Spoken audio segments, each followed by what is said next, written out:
Moving on to cranial ultrasound monitoring. So in a premature baby, there is a risk of intraventricular hemorrhage, and later on there is a risk of PVL. So regular cranial ultrasound monitoring is recommended for all babies that are below 32 weeks.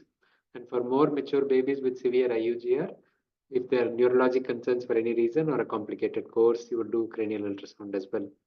MRI is better than cranial ultrasound for babies with brain pathology. So you do the ultrasound first, but if the baby continues to be neurologically abnormal or if the ultrasound shows findings, you better go for MRI, especially in term babies with asphyxia or stroke-like insult.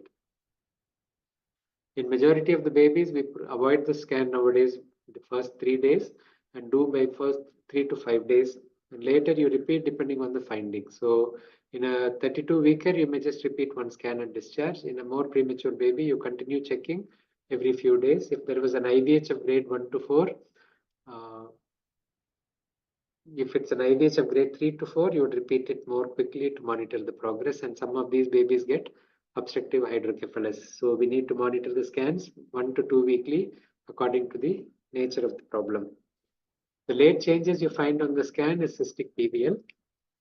So this is the description of the papal staging of IVH. Grade 1 is restricted to the subependymal region or the geminal matrix, which is seen in the lateral view in the caudothalamic groove. A grade 2 is extension into normal sized ventricles and typically filling less than 50%. A grade 3 is extension into dilated ventricles, filling more than 50%. A grade 4 is usually parenchymal extension in addition to a grade 3 bleed. Sometimes you get isolated parenchymal bleeds, which will be separate.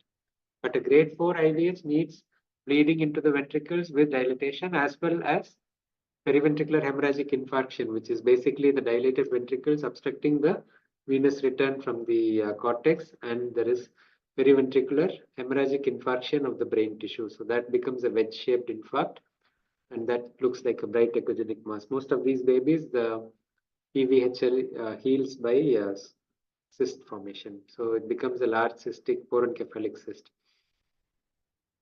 In this baby, there was a grade 2 hemorrhage